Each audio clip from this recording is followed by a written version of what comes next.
एक और विभाजन करते हैं। शायद मेरे विषय से आपकी भावना आहत हो सकती है, तो मैं क्षमा प्रार्थना चाहता हूँ। मान लेते हैं कि 1947 में जो विभाजन हुआ वो कई मायनों में गलत था। गांधी जैसे नेताओं की ओर, कांग्रेस के अपने वोट बैंक और ये सब नज़रिए से विभाजन सही तरीके से हो नहीं पाया। गांधी के एक बयान की वजह से जिस मुसलमान को पाकिस्तान जाना है वो जा सकता है, या हिंदुस्तान भी तुम्हारा अपना ही है ये समझ के यहाँ रह सकते हो। एक यही बयान ने पूरे हिंदुस्तान की पूरी राउंड टू टर्न पोजीशन बदल दी है। ये 50% मुसलमान जो पाकिस्तान चले गए और बाकी के जो बच गए वो हिंदुस्तान में ही रह गए। और उस वक्त भी कांग्रेस सरकार ने माइनॉरिटी कानून बना लिया, माइनॉरिटी बोर्ड बना लिया, वक्फ बोर्ड बना दिया, उनकी यूनिवर्सिटियां बना दी, उनको मदरसे चलाने की धार्मिक शिक्षण व्यवस्था का हक दे दिया। ये सब गांधी और नेहरू की सोची समझी साजिश का शिकार था अपनी वोट बैंक के चक्कर में। और आज जो परिस्थिति निर्माण हुई है वो सबसे बड़े जिम्मेदार गांधी और नेहरू दोनों ही चले गए हैं। अब उनसे लड़ना मुश्किल है, ये बात तो तय है। लेकिन प्रॉब्लम का सॉल्यूशन ढूंढने का यह प्रयत्न किया गया है। प्रॉब्लम का क्या सॉल्यूशन निकल सकता है इसकी एक बात करते हैं। एक और विभाजन करते हैं। एक 11,50,000 किलोमीटर स्क्वायर किलोमीटर एरिया में फैला हुआ है हिंदुस्तान, और 1.5 करोड़ की 1.5 मिलियंस की उसकी पब्लिक है, और 28 स्टेट और 8 टेरिटरी यूनियन में बटा हुआ है हमारा भारत। ये हिंदुस्तान जो इतना बड़ा मुल्क है, इतनी सारी जनसंख्या है, तो उसमें से थोड़ा सा हिस्सा और थोड़ी बहुत जनसंख्या काट के इसको थोड़ा छोटा कर लेने से कोई बहुत बड़ा फर्क नहीं पड़ जाएगा। लेकिन इसके लंबे समय के बाद मिलने वाले फ़ायदे बहुत लंबे, बहुत अच्छे और बहुत सारे गुणकारी होंगे। इसको एक बात से समझते हैं, मुस्लिमों का पहले भी एक बहुत बड़ा हिस्सा पाकिस्तान के रूप में दे चुके हैं। ये जो देना है वो कोई धर्म ध्यान के रूप में देने जैसी बात है, लेकिन फिर भी ये पकड़ के चल सकते हैं कि 4 या 5 स्टेट जो बाउंड्री लाइन यानी बॉर्डर के नज़दीक के हैं, जिसको काट के अलग किया जा सकता है, ऐसा एक छोटा सा कंट्री बना के उनको पूरे मुस्लिम समाज को वहाँ पे बसा दिया जाए। ये बार कोई भी गलती नहीं होगी। जो यहाँ होगा वही उनको सामने मिलेगा। सामने से जो हिंदू होगा उनको पुनः हिंदुस्तान में बसाया जाएगा। यहाँ से जो मुसलमान हैं वो पूरे के पूरे मुसलमान सामने के देश में चले जाएंगे। कोई एक सिंगल मुसलमान भी हिंदुस्तान में बच नहीं जाएगा।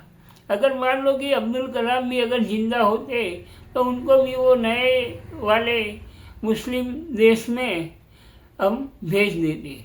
तो इसका मतलब साफ है कि एक भी मुस्लिम हिंदुस्तान में बचेगा नहीं, एक और देश बना के उनको दे देते हैं। उसके बहुत सारे फायदे भी हैं, थोड़े 2-5% नुकसान होंगे, लेकिन वो तो हमको उठा नहीं पड़ेंगे। लेकिन जो मुस्लिमों को पहले से दिया गया है उसमें एक और हिस्सा दे देते हैं, तो उसके सामने बहुत सारे फायदे मैं आपको गिनवाता हूँ। जो आपको कबूल हो तो आगे की बात करते हैं। 17.22 करोड़ पब्लिक है मुसलमानों की इस वक्त इस देश में। मैं मानता हूँ कि हमारे पास जो ज़मीन है उसके सामने पर किलोमीटर पॉपुलेशन बहुत ज़्यादा है, लेकिन फिर भी ये एक ऐसी चीज़ है कि भाई मानो कोई कैंसर हुआ है तो वो कैंसर के दो ही विकल्प हैं। एक तो ऑपरेशन करके उसको निकाल दो, जैसे ही मैंने निकाला हुआ है, या उसको वैसे का वैसा रहने दो, और जब तक मृत्यु आपके पास आके आपको मार नहीं दे तब तक आप उसका इंतज़ार करो। तो कोई भी अच्छा, सच्चा और बढ़िया इंसान होगा वो जरूर दूसरा विकल्प चकासेगा कि भाई ऑपरेशन करवा लेना अच्छा है या खुद उसकी वजह से मर जाना अच्छा है। तो भाई ऑपरेशन करवा लेने अच्छा है। तो ये जो मैं बात कर रहा हूँ वो ऑपरेशन करवा लेने वाली बात है। तो वो ऑपरेशन में क्या क्या हो सकता है।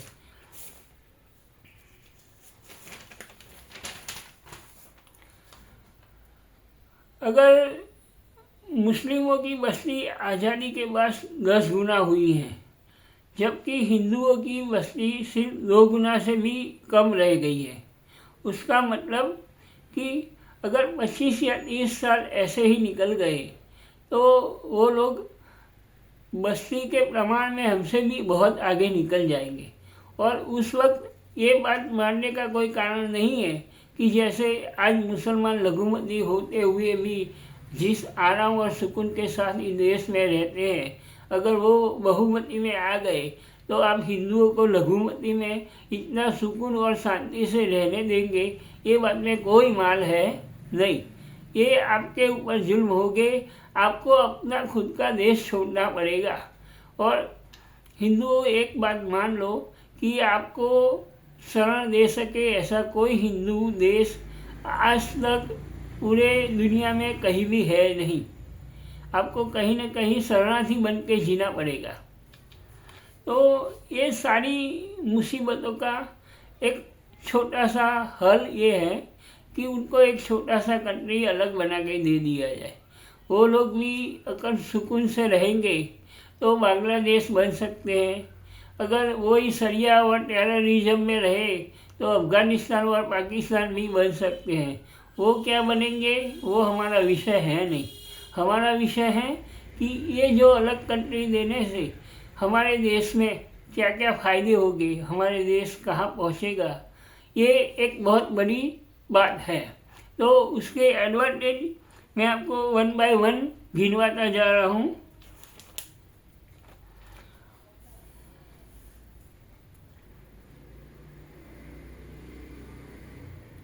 ये पूरे भागले के दरमियान लश्कर का भी थोड़ा बहुत हिस्सा रहेगा कि भाई कोई भी एक सिंगल पर्सन भी इंडिया में नहीं बच जाए। जो ऑलरेडी मुस्लिम में से हिंदू कन्वर्ट हुआ है वो भी यहाँ नहीं रहेगा। जो औरतें हिंदू होकर मुस्लिम से शादी की है वो भी यहाँ नहीं रहेगी। यानी एक सिंगल पर्सन भी यहाँ हिंदुस्तान में नहीं रहेगा। ये गांधी वाली गलती दोबारा कभी कोई हिसाब से होने वाली है नहीं। तो उसके मैं आपको एक फ़ायदे गिनवा देता हूँ। ये ऑटोमेटिक जनसंख्या कंट्रोल हो जाएगी, क्योंकि आज जो लोग हैं वो एक फैमिली 5, 7, 8, 10 बच्चे पैदा कर रही है। उसके सामने हमारी एक फैमिली एक ही बच्चे के हिसाब से चलती है। तो जनसंख्या विस्फोट बिल्कुल नियंत्रण में आ जाएगा और आने वाले 10 सालों में वस्ती नियंत्रण ऑटोमेटिक हो जाएगा। कोई प्रयत्न नहीं करना पड़ेगा, कोई सरकारी स्कीमें नहीं चलानी पड़ेगी, बिल्कुल आराम से ये काम हो जाएगा। दूसरा है 80% से ज़्यादा क्राइम कम हो जाएंगे। उसमें क्या है कि भाई आज आप न्यूज़पेपर खोलो, कोई भी क्राइम ले लो, 90% क्राइम में क्राइम करने वाला कोई ना कोई मुस्लिम है। तो ये 80% से 90% क्राइम रेट कम हो जाएगा। तो आप सोचो कि देश में कितना सुकून और शांति लगेगा। तीसरा है, हिंदू मुसलमान करने वाली 80% राजकीय पार्टियों का वहीं पे अंत हो जाएगा।